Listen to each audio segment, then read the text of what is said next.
Hey Raider Nation, what's up? Jesse Merrick here. We just got done with practice here at Raiders HQ. Got some quick hitters for you before we go hit the next podcast. Today's a good one. We do have Q Myers of Raider Nation Radio joining us on the show. That's always going to be a good time. Q always brings the heat, so I can't wait for that. Been wanting to bring him on for quite a while.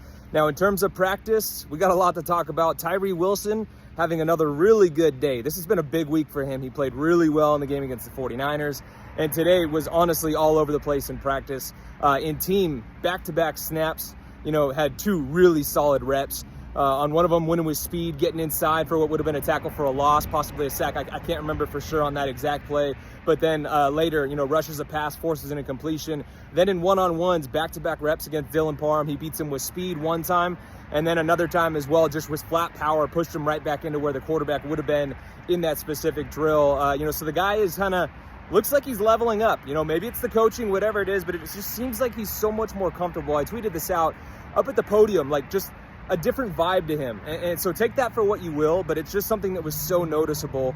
That guy looks like he's moving in the right direction for sure. Also, Cappa was fully back at practice. He did return yesterday, but didn't take part in any team drills. Today, he was back a full go, did take reps in team, and then also actually started taking reps at right guard. So that battle between him and Jackson Powers-Johnson for the starting spot at right guard is very much back on. Obviously, not a ton of time to battle for that position, but we'll see how that kind of pans out going forward. Also, with Thornton, we talked about the fact that they are working on that deep connection between him and Gino. It is very much still a work in progress. The last couple of days of practice have been a bit of a struggle for Dante in regards to the deep ball. They're still working on the connection. Pete mentioned it's just taking some time. They're trying to work on, whether it's looking too early, figuring out if he's going to be more of that over-the-top guy, back shoulder guy, just kind of working on all that stuff.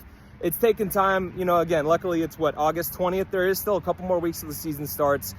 So that's just something to keep an eye on going forward. But again, as I said, Q Myers joining me on the podcast. He'll be dropping all kinds of knowledge on these things and more. I can't wait for it. So make sure you guys subscribe and keep an eye out for that podcast dropping in a few hours here. We'll catch you later.